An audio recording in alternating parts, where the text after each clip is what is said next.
Pushpa two the rule 200 minute की ये blockbuster जिसमें हर चीज़ है जो आप लोगों को इस पिक्चर को देखने पे मजबूर करेगी।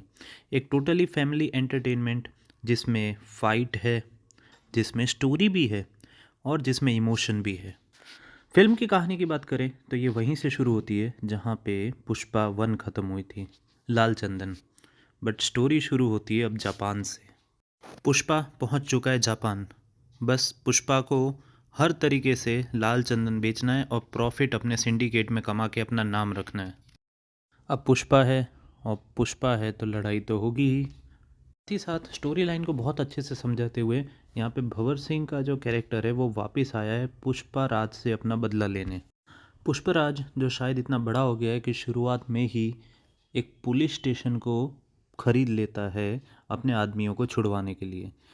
और इसी के साथ भंवर सिंह और उनकी लड़ाई आगे बढ़ती जाती है। भंवर सिंह जो कि हर तरीके से पुष्पा को हराने पे लगे हैं, पर पुष्पा को सिर्फ जीतना है, वो किसी को हराने पे नहीं लगा है। वो अपने परिवार को आगे लाते हुए जीतना चाहता है। इस कैरेक्टर को इतना बड़ा दिखा दिया है कि वो सीएम को भी बदल सकता है। भंवर सिंह से झगड़ा, सीएम को बदल देना और चाहो उसको कुछ भी बना देना। और इसी चीज़ से एक बात मानने में आती है कि इस पिक्चर को देखने के लिए आप लोगों को बहुत ज़्यादा दिमाग दौड़ाने की ज़रूरत नहीं है। आराम से मूवी देखिए, मास एंटरटेनर है, एंजॉय करिए और मज़े लीजिए। भंवर सिंह जो पुष्पा को हराने पे लगे और पुष्पा खुद अपने आप को बड़ा बनाने पे लगा हुआ है, वो एक अलग ही मूवी को ग्रिप करता है। स्टोरी लाइन में बहुत अच्छे से ग्रिप करा गया इस सीन को, जहाँ पे एक समय पुष्पा सॉरी भी बोल देता है। सोच के थोड़ा आप लोगों को आश्चर्य हो रहा होगा कि पुष्पा ने सॉरी बोला। एंड वहीं पे आता है मूवी में ट्विस्ट, मैं झुकेगा नहीं साला। वापस से पुष्पा अपने एटीट्यूड के साथ वापस आता है और भंवर सिंह का झगड़ा फिर वापस उसी समय उसी जगह पे वापस शुरू हो जाता है। अब पूरी स्टोरी तो वीडियो में नहीं बताई जाएगी, पर यह बात है कि यहाँ पे जो सीन है, यहाँ पे सीटी बजना तय है।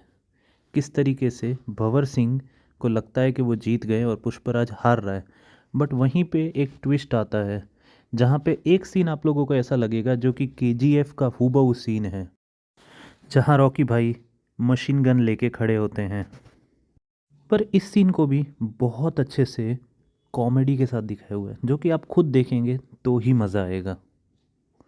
अब यहाँ पे सीन शुरू होता है पुष्पा द फैमिली मैन, जहाँ पे वो माँ गंगा माँ की पूजा करते हैं अपने लिए अपनी बेटी को मांगते हुए। यहीं पे फिल्म शुरुआत के पार्ट 1 से कनेक्ट करती है, जहाँ पे लड़ाई पुष्पराज की थी अपने नाम के लिए, मुलेटी पुष्पराज। उनको उनका ये नाम मिला या नहीं मिला, पर फिर भी वो अपनी भतीजी के लिए गुंडों से लड़ पड़े। और वो इसी तरीके से इस पिक्चर का एक फैमिली साइड भी दिखाता है। एक सीन जो मुझे लगता है वो सबसे बड़ा सीन बनेगा इस मूवी का, और आने वाले समय में भी बहुत सारी रील्स इस पे बनने वाली है, वो है अल्लू अर्जुन जब माँ गंगा माँ की पूजा कर रहे होते हैं। जिस तरीके से वो अपना श्रृंगार करके उनकी पूजा करते हैं, वो देखने में अलग ही मज़ा है। इसी के साथ स्टोरी फिर जाती है भंवर सिंह जी के पास, जहाँ पे वो अभी भी लगे हुए हैं चंदन को पकड़ने के लिए, पुष्पराज को हराने के लिए। पर पुष्पराज का दिमाग, पुष्पराज की ताकत उनके परे जा चुकी है। यहाँ से आपको लगने लगेगा कि मूवी को मिल रही है एक हैप्पी एंडिंग, पर यहीं से एक और ट्विस्ट शुरू होता है अगले आखिरी 45 मिनट के समय में, जहाँ पे पुष्पराज की भतीजी को कुछ गुंडे उठा लेते हैं, वही जिनकी पिटाई पुष्पराज ने करी थी। और अब तो बात वही है कि पुष्पराज की भतीजी को हाथ लगाया मतलब काट डालेगा साला। एंड फिर वही एक और दुश्मनी, और इस दुश्मनी के बाद फिर वापस सबको लग रहा होता है कि अब आ रही है हैप्पी एंडिंग। पुष्पराज को मिल जाता है उनका नाम, उनका सम्मान, और वो जो चाहते थे वो सारी चीज़ें उनको मिलने लगती है, मुलेठी पुष्पराज। लेकिन एक मिनट, डायरेक्टर साहब यहाँ पे क्या एक इम्पॉर्टेंट कैरेक्टर को भूल गए, पुष्पा 1 का जॉली रेडी। तो पब्लिक, उसी के लिए तो आप लोगों को देखना पड़ेगा पोस्ट क्रेडिट सीन, जहाँ पे पुष्पा ऐसे ही जीत जाएगा तो क्या मज़ा है। और वही सीन बनता है पुष्पा 3 द रैम्पेज का पोस्ट क्रेडिट सीन।